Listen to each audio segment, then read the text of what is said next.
C'est reçu encore. On est le 11 novembre 2020. Alors je viens sur la trompette une troisième fois aujourd'hui et je viens proclamer le retour de notre Seigneur Jésus-Christ. Amen. Soyez bénis. Soyez encouragés. Amen. On est dans les temps où nous le savons, Dieu est en train de faire la séparation entre les bons grains et les mauvais. Amen. Il est en train de faire une séparation entre les brebis et les loups. Alors, il est très important de se débarrasser de tout ce qui ne rapporte pas, amen, spirituellement parlant. De tout ce que le Père déteste, il est important de se débarrasser de cela. Sinon, on sera pris pour un mauvais grain, on sera pris pour un loup ou bien un bouc, amen. Alors, Dieu, dans son grand amour, nous fait savoir le temps dans lequel nous sommes, amen. Et ça n'a rien à voir avec le temps, vraiment, où nous sommes, où nous devons nous purifier. Mais en tout temps, il est question qu'on puisse se purifier.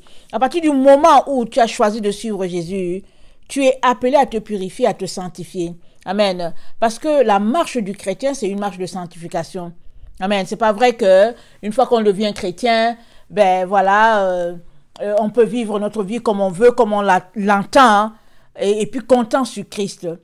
Christ a vécu sur cette terre, il s'est purifié, il s'est sanctifié, et il s'attend à ce que nous puissions suivre le même chemin. Et puis la sanctification, c'est quelque chose de volontaire. Amen. Alors, si le salut, c'est, disons, volontaire aussi, bien sûr, parce que Jésus ne te force pas à être sauvé, amen, c'est toi qui fais le pas vers le Seigneur. Il te cherche, il te fait la cour et tout et tout. Et à un moment donné, il arrive que ça pogne, comme on dit, et on dit au Seigneur Jésus, Jésus, j'aimerais que tu sois le maître de ma vie. Amen. Alors, il vient, il se révèle à toi, et tu es content, tu es en joie, parce que Jésus-Christ s'est révélé à toi. Mais les choses ne s'arrêtent pas là. Amen. Alors, tu grandis, amen, en lisant la parole, en priant. Mais si tu ne fais rien de tout cela, à partir d'un certain moment, tu vas juste perdre, amen, la conscience de ton salut. Parce qu'au fait, c'est en confessant qu'on parvient au salut, comme dit la parole de Dieu. Maintenant, si tu ne confesses pas, c'est-à-dire que si ta vie est le contraire de ce que tu dis être, alors ça veut tout simplement dire que Christ n'est pas le maître dans ta vie. Amen. Alors, nous sommes donc appelés à choisir, amen, de nous débarrasser des œuvres mortes. Et ça, là, c'est un engagement, c'est une décision, c'est une manière de faire. Choisir une voie se détournant de l'autre. Amen. Malheureusement, on est souvent pris à désirer les deux, un peu de Dieu, un peu du monde, un peu comme l'église de Laodicée. Et puis dans notre génération, les choses de la chair sont vraiment valorisées. On est dans le temps où le mal est appelé bien, le bien appelé mal, et si bien que finalement, ben voilà, on est là, on tourne en rond, et on ne va nulle part. Donc je viens nous encourager à nous débarrasser de toutes ces choses-là qui font que on se retrouve séparés de notre Dieu. Ou bien, on a l'impression qu'on est encore dans la course, alors que le Père nous a déjà ôtés. Parce que, au fait, nous ne faisons pas le poids. Alors, dans ces choses-là, dont nous devons nous débarrasser, il y a le caractère narcissique. On a besoin de se débarrasser de cela. Alors, je vais vous expliquer. Alors, on vit dans un siècle où le narcissisme est prôné. Amen. Alors, très souvent, il y a des personnes, dès que tu les vois, tu sais que, ouf, ce sont des narcissiques, il n'y a rien à faire. Alors, ils sont très centrés sur eux. Tu regardes, tu sais que, ouf, ici, là, il n'y a rien à faire. Mais notre siècle, notre culture est portée sur cela. Alors, on éduque les enfants à l'école déjà à être très centrés sur eux. Amen. Et puis, tout, ça tourne autour de l'être humain. Et souvent, on ne voit pas que c'est un problème. Amen.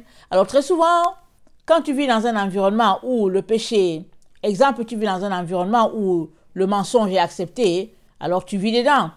Tu fais pareil. Jusqu'au moment où tu sors de cet environnement-là, tu te retrouves quelque part où le mensonge n'est pas du tout toléré.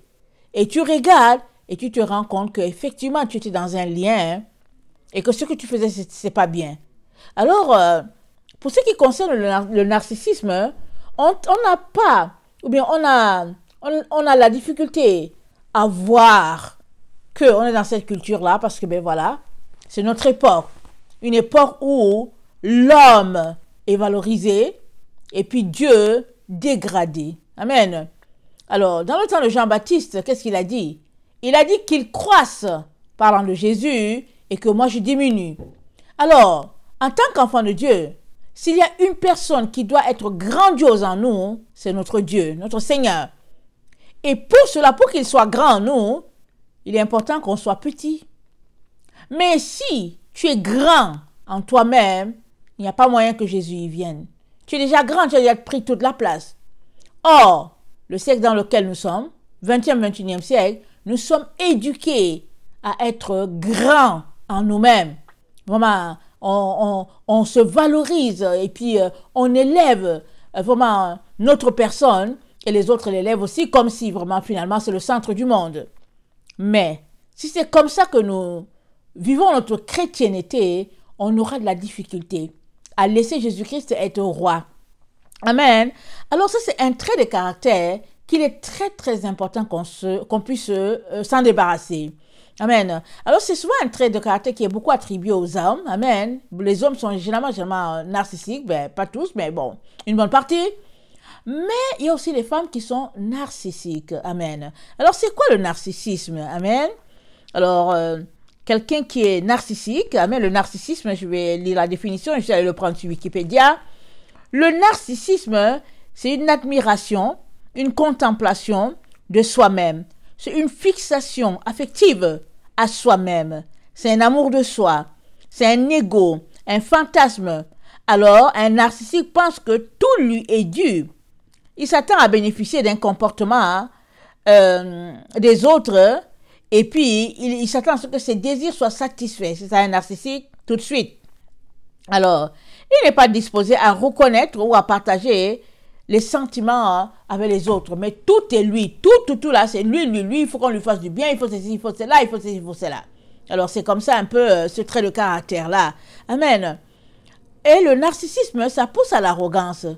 Alors, en tout cas, les narcissiques sont souvent très, très arrogants.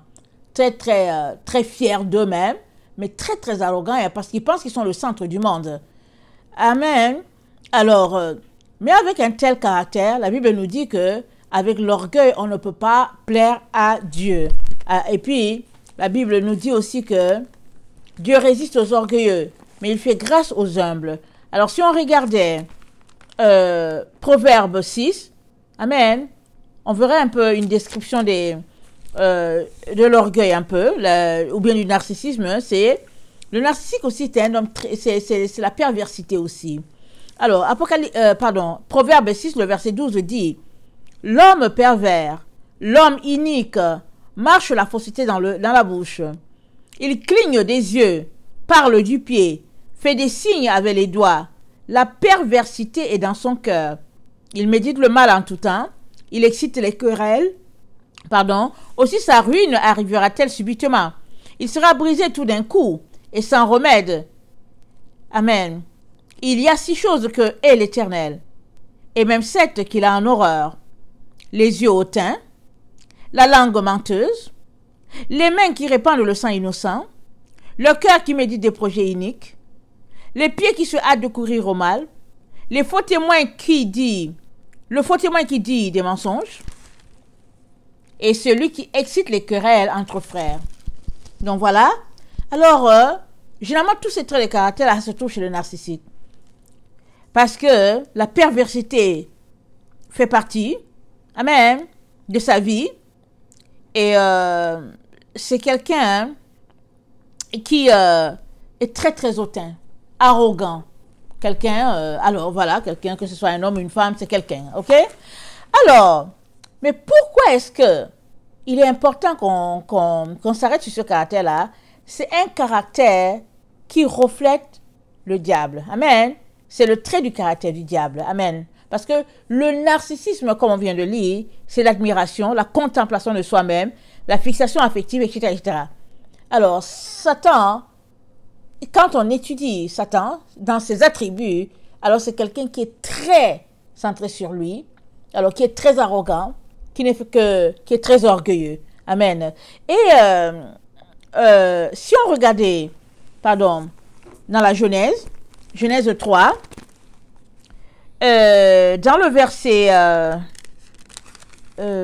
attendez, Genèse 3, la conversation entre le diable et puis Ève, c'est dit, le serpent était le plus rusé de tous les animaux des champs que l'Éternel Dieu avait fait.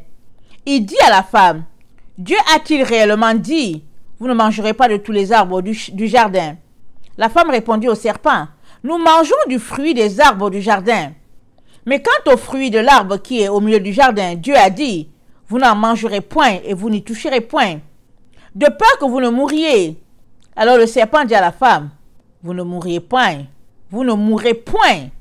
Mais Dieu sait que le jour où vous en mangerez, vos yeux s'ouvriront et que vous serez comme des dieux, connaissant le bien et le mal. Vous serez comme des dieux.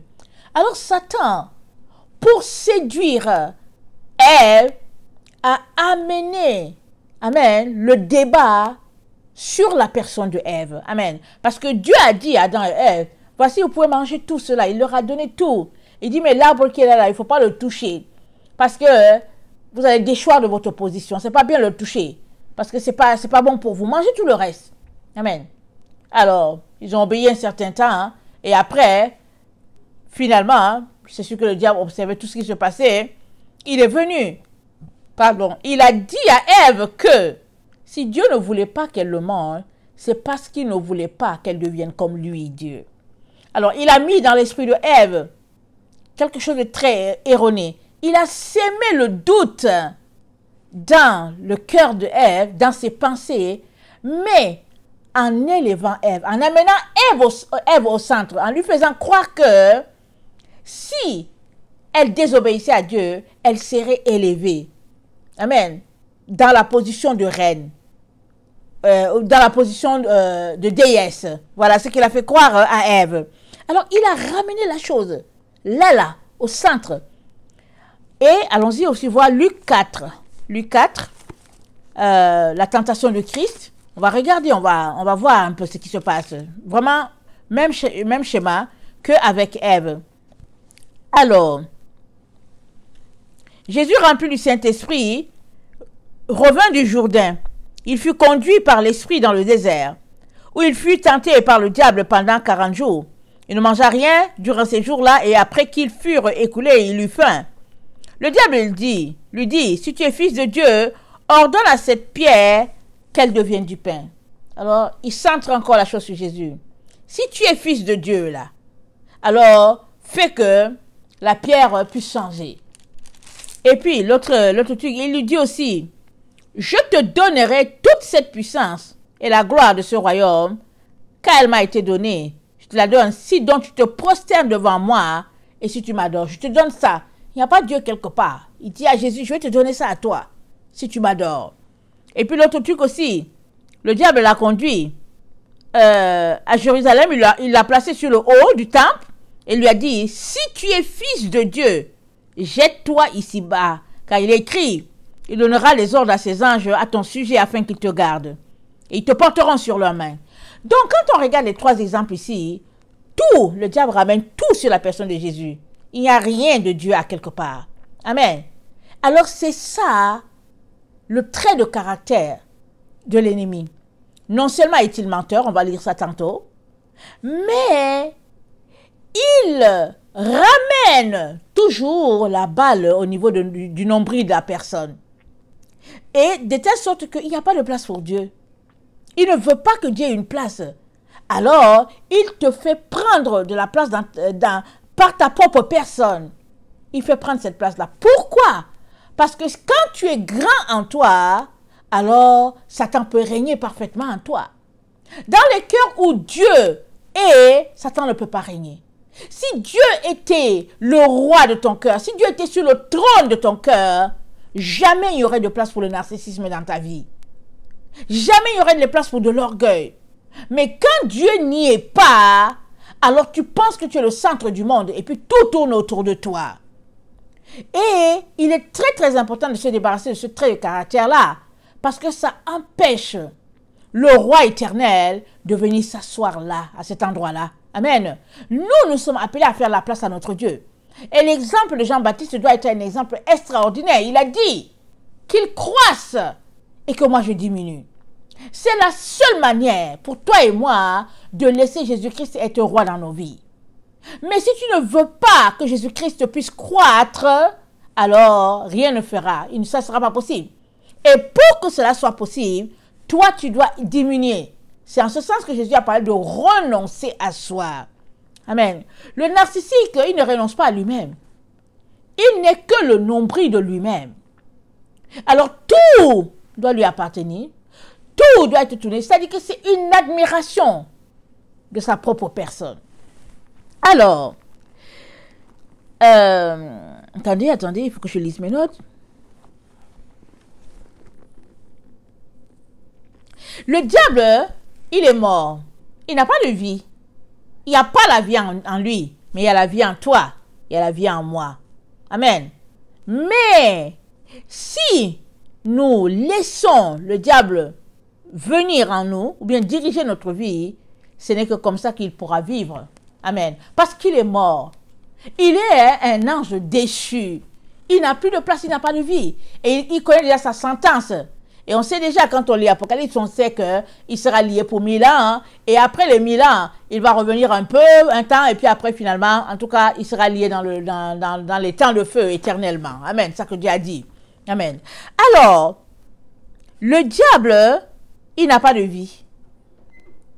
Il vit parce que tu lui laisses la place. Alors, il peut faire des dégâts dans ta vie. Et puis, à travers toi, il peut aussi faire des dégâts dans la vie d'autres personnes. Mais si tu lui fermais la porte, si tu l'empêchais de prendre ce qui n'est pas à lui, amen, en toi, alors, il n'y aura pas, tu ne seras pas le canal qu'il utilisera pour toucher d'autres personnes. Alors, quand on regarde à toute cette situation-là, on comprend que il n'y a pas de sanctification sans un terrassement du diable. Amen.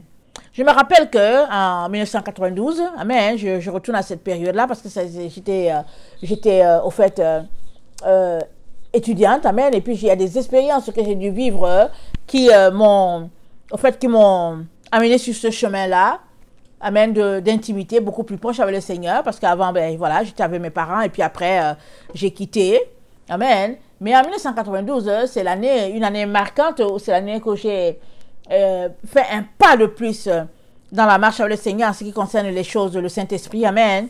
Alors, c'est une période où vraiment ma vie a basculé un peu, dans le bon sens, bien sûr. Mais avant que ça bascule dans le bon sens avec le Seigneur, c'était vraiment une vie très difficile. Et puis, je me posais beaucoup de questions, amen. Et puis, c'était pas évident. Alors, j'ai décidé de connaître mieux le Seigneur. J'ai fait un programme, lire ma Bible, prier, et puis bon, voilà, etc., etc. J'ai donné peut-être un délai de 3 mois au Seigneur, je ne me rappelle plus, 3 mois peut-être, 6 mois peut-être, je ne me rappelle plus.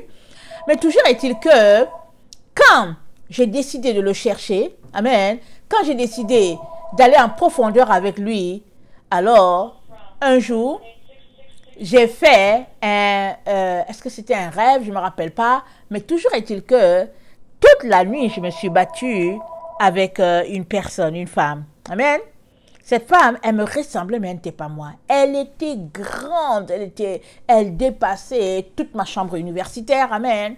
Elle était grande. Je me suis battue avec cette femme-là. Je me demandais bien qui elle était, mais je me suis battue avec elle. Toute la nuit jusqu'au matin. Mais ce qui est curieux, c'est que j'avais remporté la victoire. Alors je me demandais, de petite que j'étais, comment se fait-il que j'avais battu cette femme-là? Je ne comprenais pas. Mais, quand je suis sortie du rêve, le Seigneur m'a montré très bien que je me suis battue avec l'image que j'avais de moi. Amen.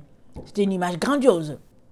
Alors, je me suis battue avec cette image-là et j'ai dompté cette image-là. Amen. Et quand j'ai dompté cette image-là, à partir de ce moment, il y a quand même eu un changement vraiment drastique là. J'ai commencé à saisir mieux les choses spirituellement. Et puis, c'est dans cette période-là que ça n'a pas duré. Quelques jours après, peut-être, j'ai commencé à voir dans le monde spirituel, amen, beaucoup plus. Amen. J'avais des rêves que je ne comprenais pas du tout. Mais à partir de là, tout était clair pour moi. Et puis après, j'ai pu parler en langue, j'ai pu, en tout cas, tout ce que le Seigneur peut nous donner dans ce temps-là. Mais, je reviens sur cet exemple-là, parce que souvent, l'image que nous avons de notre propre personne est une véritable barrière sur notre chemin. Amen. C'est souvent une vraie barrière. Alors souvent, tu te crois et puis il n'y a pas de place pour Dieu. Tu ne vois pas pourquoi tu vas le chercher plus. Et ça, c'est une barrière. Mais maintenant, souvent on ne réalise pas qu'on est trop grand. Amen. Et qu'on empêche Dieu d'être Dieu dans notre vie. Et ça, c'est dans une recherche de vérité dans ta relation avec le Seigneur qu'il va te le révéler. Alors, si tu veux chercher, si tu veux savoir, Seigneur, qu'est-ce qui fait que ça piétine dans ma vie? Qu'est-ce qui fait que ça bloque? Qu'est-ce qui fait que vraiment, Seigneur, je n'arrive pas à connecter à toi? Qu'est-ce qui fait que je n'arrive pas à saisir? Seigneur, tous ces messages-là, qu'est-ce qui fait que ces messages-là me laissent de glace? Ça ne me dit rien. Seigneur, très très souvent, hein, il y a quelqu'un en toi. Ça peut être une image de ta propre personne, ça peut être un lien spirituel, ça peut, peu importe ce que c'est. Voilà, pour que le Seigneur soit maître à bord, amen, de ton bateau, il est très très important que tu terrasses d'abord l'image que tu as de toi, surtout si tu as une grande image de toi, si tu as une forte image de toi, amen. Et même aussi les autres qui ont une toute petite image d'eux, qui ne se sentent pas vraiment dignes de quoi que ce soit, ils ont aussi besoin de sortir de là, parce que souvent, l'image qu'on a du fait que, ah non, mais vraiment, je suis indigne, je suis ceci, je suis cela, ça fait aussi que finalement, ça nous éloigne du Seigneur. Amen. Alors, si donc, tu laisses Jésus régner sur ton cœur, Satan ne peut pas venir. Il ne peut pas, parce que là où il y a le roi de gloire, Satan ne se tient pas là. Maintenant, si plutôt c'est ton ego qui règne, ben Satan, il sera roi. Amen. À bord de ton bateau. Et Jésus ne pourra rien dire. Parce que c'est toi qui as ouvert la porte à Satan. Alors, Satan donc a dressé sa plateforme dans le cœur des humains de notre époque. De telle sorte que les gens pensent qu'ils sont quelqu'un. Quand tu les entends parler, tu les regardes, tu te dis vraiment, Seigneur, c'est quelque chose, c'est grave. Ils te parlent là, c'est-à-dire qu'après eux, il n'y a personne d'autre. Ils sont eux-mêmes le Dieu de leur corps, le Dieu de leur vie, et puis tout le saint, et puis bon, et puis après je vais étudier, et puis je vais faire les études, et puis je vais faire ceci, je vais faire cela, je vais faire ceci, je vais faire... Moi. Ça, c'est à dessein que Satan a dressé une telle barrière dans nos vies. Mais maintenant, laisse aller donc cette forte image, ou bien cette grande image que tu as de toi. Laisse donc aller cette image-là. Laisse-la aller. Et puis laisse Dieu être vraiment Dieu dans ta vie. En étant humble, en le laissant venir prendre toute la place. Seigneur, amen. Venir prendre toute la place dans ta vie. Parce que ce n'est que comme ça que le Seigneur pourra, au fait, t'aider, et bien asseoir son autorité en toi. Et il pourra te manier comme il aimerait, et puis plier le moule comme il aimerait, parce que tu le laisses faire. Mais si l'image que tu as de toi est telle qu'il ne peut rien faire, tu resteras tel que tu es. Et il ne pourra pas te transformer. Parce que la transformation, elle est volontaire. Amen. Mais la transformation aussi, c'est l'œuvre de ta repentance. Parce qu'une fois qu'on réalise qui nous sommes, une fois qu'on se voit tel que nous sommes, on commence d'abord à se repentir. On commence à dire, Seigneur, pardonne-moi, Seigneur, pardonne-moi. Et ça, là, c'est quelque chose que Satan n'aimerait pas. C'est pour ça que le narcissisme est enseigné dès l'enfance, dès la maternelle. Alors, les enfants les centrent sur moi. Quand ils chantent les chansons, c'est juste eux. Déjà que l'enfant même, sans que tu lui apprennes une chanson, c'est déjà lui. Le bébé.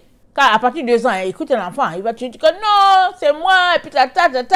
Maintenant, regarde qu'on lui enseigne ça à l'école. Donc, qu'est-ce que ça va donner? Alors, si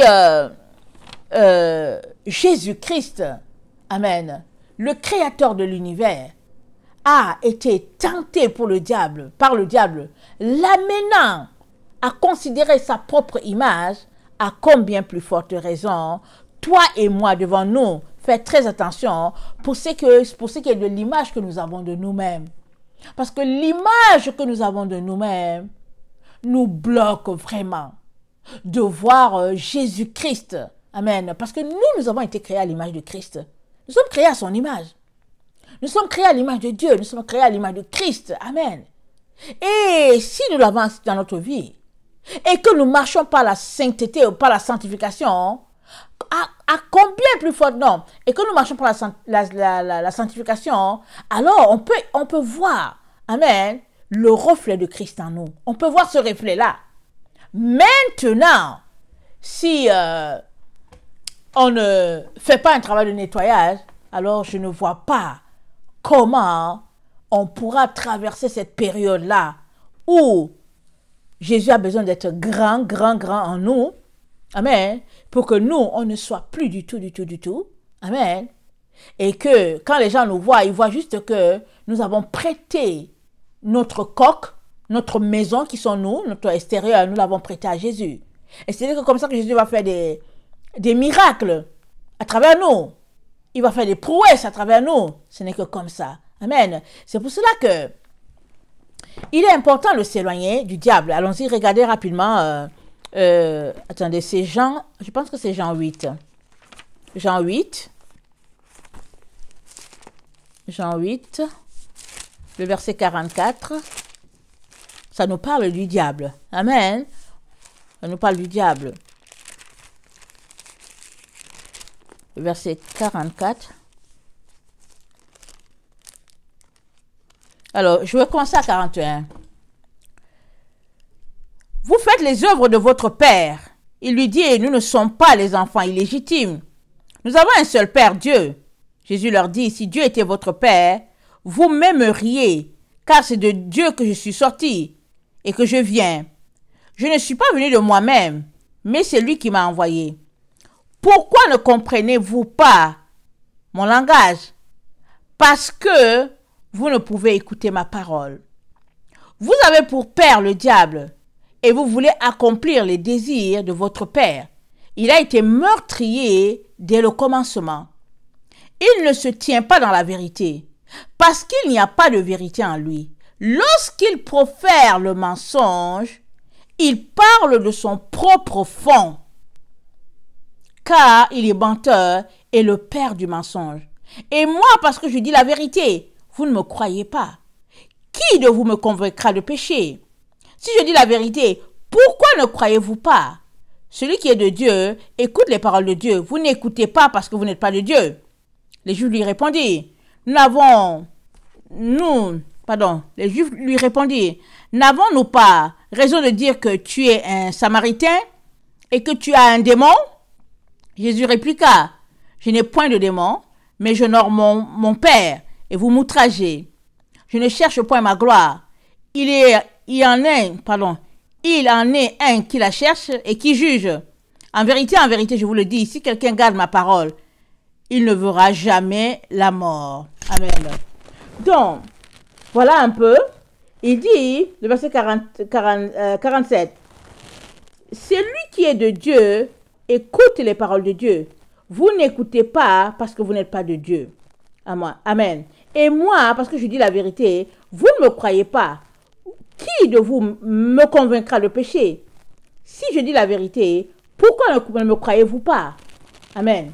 Alors, toutes ces questions-là que Jésus leur pose, tout ce dialogue-là qu'il y a entre eux, entre Jésus et puis ces gens-là, le dialogue est comme ça, comme un dialogue de personnes qui ne se comprennent pas, parce que ces gens-là sont imbus d'eux-mêmes. Ils sont remplis de la pensée qu'ils sont fils d'Abraham. Et puis c'est leur trophée, c'est leur drapeau, c'est leur passeport. Et ils sont là, oh nous sommes les fils d'Abraham, nous sommes les fils d'Abraham.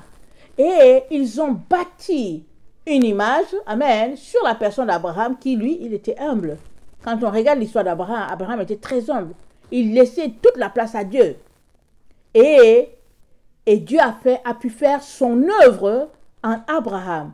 Et eux sont fiers d'être les fils d'Abraham, les descendants d'Abraham. Et dans le fond, ils ne le sont pas, parce qu'ils sont imbus d'eux-mêmes. Si bien que Jésus-Christ n'a pas réussi à faire ce travail-là dans leur cœur. Pourtant, Jésus est venu pour les transformer, pour leur montrer le chemin. Il est venu pour les faire sortir de leurs ténèbres. Mais ils ont préféré l'obscurité. Parce que la Bible nous dit leurs œuvres étaient mauvaises. Et le diable continue toujours avec le même pattern. On ne va pas passer le temps à l'accuser. Amen. On ne va pas passer le temps à l'accuser parce que le diable, il fonctionne avec la volonté que tu lui cèdes. Si tu ne veux pas de lui et que tu lui fermes la porte, il ne viendra pas faire sa demeure en toi. Il s'en ira. Mais si tu aimes bien ses affaires et puis avoir du flirt avec lui, mais il viendra. Alors il est donc important de fermer la porte à tout ce que le Père n'aime pas. Il est important de s'examiner et d'avoir une juste idée de notre personne. Et quand le Seigneur nous montre qu'on est orgueilleux, venons devant Dieu nous repentir, supplions-le de nous aider à sortir de là. Parce que Dieu résiste aux orgueilleux. Il résiste aux orgueilleux. Or, s'il y a un temps où nous devons nous débarrasser vraiment de tout ce qui nous empêche, c'est bien ce temps dans lequel nous sommes. Parce que nous sommes dans les derniers préparatifs. Nous sommes en train vraiment de nous séparer. Il est très important qu'on se sépare de tout ce qui est futile pour que le Seigneur puisse nous remplir. Dans le temps, il va nous remplir. Nous sommes en train d'attendre la pluie de l'arrière-saison. Et quand ça va descendre, ça va remplir chaque enfant de Dieu. Chaque vase qui est vidé. Chaque récipient qui a été nettoyé, propre, prêt à recevoir l'huile, prêt à recevoir l'eau divine. Amen. Et cela, ça dépend de toi. Alors, que vraiment nous puissions travailler d'arrache-pied, amen, à sortir de tout ce qui nous garde captifs de nous-mêmes, de notre propre personne. Sortons de là. C'est un gros piège. Et tu as besoin de crier à Dieu. Tu as besoin de le supplier, de lui demander de t'aider à sortir de là. Il y a des endroits où quand tu arrives là, quand tu tends la main, tu te présentes, tu donnes ton nom de famille et puis tu te présentes comme voilà, je suis ici, je suis cela, je suis ceci. Mais chez Dieu, on est des no-names. Des no-names, des personnes sans nom, des personnes sans valeur aux yeux du monde. Mais la valeur que nous sommes aux yeux de notre Dieu, c'est une valeur extraordinaire. Une valeur qu'on ne peut pas, on ne peut pas donner un prix à cela sur cette terre. Et tu as besoin, mon cher frère, ma chère sœur, tu as besoin de t'arrêter. Tu as besoin de crier, d'appeler au secours. Ce créateur-là, parce que tu es tombé dans le piège de notre humanité. Pris dans la recherche d'argent, pris dans les passions de ce monde, pris vraiment dans toutes sortes de mensonges, parce que le diable, c'est lui le père du mensonge. Mais si tu demandais de l'aide, le Seigneur te le donnerait, parce que tu en as besoin. Amen. Que le Seigneur bénisse sa parole. Je vous aime beaucoup. Et Dieu, davantage. Amen. Et qu'il nous donne de réaliser que le narcissique, parce qu'il fallait que je voulais vous laisser avec cela, le narcissique vole la gloire de Dieu. Comprends ça. Le narcissique vole la gloire de Dieu. Quand il arrive quelque part, il veut que tout soit centré sur lui. Quand il arrive quelque part, il veut impressionner, il faut que les gens disent que ouais, ça c'est le narcissique. Et oulala, tu es en train de fermer les portes de la gloire divine. Tu es en train de te les fermer. Parce que quand tu arrives, laisse que les gens puissent voir Jésus. Qu'ils croissent et que toi tu puisses diminuer. Que le Seigneur bénisse sa parole. Je vous aime beaucoup et Dieu davantage. Maranatha, Jésus revient. Amen. Amen.